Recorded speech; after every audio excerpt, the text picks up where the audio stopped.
വിശുദ്ധ മർക്കോസ് എഴുതിയ സുവിശേഷം അധ്യായം 1 21 മുതലുള്ള വചനങ്ങൾ.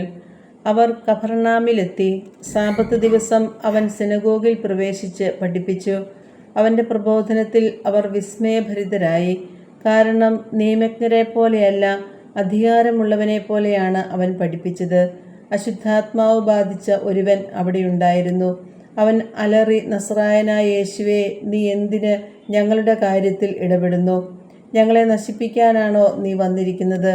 നീ ആരാണെന്ന് എനിക്കറിയാം, ദൈവത്തിൻ്റെ പരിശുദ്ധൻ. യേശു അവനെ ശാസിച്ചു, നിശബ്ദനായിരിക്കുക, അവനെ വിട്ടു നീ പുറത്തു വരിക.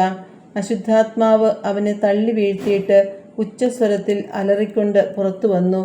എല്ലാവരും അത്ഭുതപ്പെട്ട് പരസ്പരം പറഞ്ഞു, ഇതെന്ത് അധികാരത്തോടെയുള്ള പുതിയ പ്രബോധനമോ? അശുദ്ധാത്മാക്കളോട് പോലും അവൻ ആജ്ഞാപിക്കുന്നു, അവ അനുസരിക്കുകയും ചെയ്യുന്നു.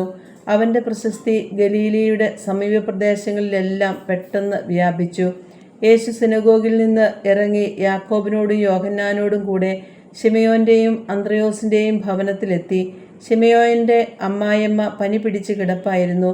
അവളുടെ കാര്യം അവർ അവനോട് പറഞ്ഞു. അവൻ അടുത്തു ചെന്ന് അവളെ കൈക്ക് പിടിച്ച് എഴുന്നേൽപ്പിച്ചു. പനി അവളെ വിട്ടുമാറി. അവൾ അവരെ ശുശ്രൂഷിച്ചു. അന്ന് വൈകുന്നേരം സൂര്യാസ്തമയമായപ്പോൾ രോഗികളും പിശാചിബാധിതരുമായ എല്ലാവരെയും അവർ അവൻ്റെ അടുത്ത് കൊണ്ടുവന്നു. നഗരവാസികളെല്ലാം വാതിൽക്കൽ സമ്മേളിച്ചു. വിവിധ രോഗങ്ങൾ ബാധിച്ചിരുന്ന വളരെ പേരെ അവൻ സുഖപ്പെടുത്തി. അനേകം പിശാചുക്കളെ പുറത്താക്കി. പിശാചുക്കൾ തന്നെ അറിഞ്ഞിരുന്നതുകൊണ്ട് സംസാരിക്കാൻ അവരെ അവൻ അനുവദിച്ചില്ല. അതിരാവിലെ അവൻ ഉണർന്ന് ഒരു വിജന സ്ഥലത്തേക്ക് പോയി. അവിടെ അവൻ പ്രാർത്ഥിച്ചുകൊണ്ടിരുന്നു. ശിമയോനും കൂടെയുണ്ടായിരുന്നവരും അവനെ തേടി പുറപ്പെട്ടു. കണ്ടെത്തിയപ്പോൾ അവർ പറഞ്ഞു, എല്ലാവരും നിന്നെ അന്വേഷിക്കുന്നു. അവൻ പറഞ്ഞു, നമുക്ക് അടുത്ത പട്ടണങ്ങളിലേക്ക് പോകാം, അവിടെയും എനിക്ക് പ്രസംഗിക്കേണ്ടിയിരിക്കുന്നു. അതിനാണ് ഞാൻ വന്നിരിക്കുന്നത്. സിനഗോഗുകളിൽ പ്രസംഗിച്ചുകൊണ്ടും പിശാചുക്കളെ പുറത്താക്കിക്കൊണ്ടും അവൻ ഗലീലയിൽ ഉടനീളം സഞ്ചരിച്ചു. ഒരു കുഷ്ഠരോഗി അവൻ്റെ അടുത്തെത്തി മുട്ടുകുത്തി അപേക്ഷിച്ചു, അങ്ങേക്ക് മനസ്സുണ്ടെങ്കിൽ എന്നെ ശുദ്ധനാക്കാൻ കഴിയും. അവൻ കരുണ തോന്നി കൈ നീട്ടി അവനെ സ്പർശിച്ചുകൊണ്ട് പറഞ്ഞു, എനിക്ക് മനസ്സുണ്ട്, നിനക്ക് ശുദ്ധിയുണ്ടാകട്ടെ. തൽക്ഷണം കുഷ്ഠം മാറി അവന് ശുദ്ധി വന്നു.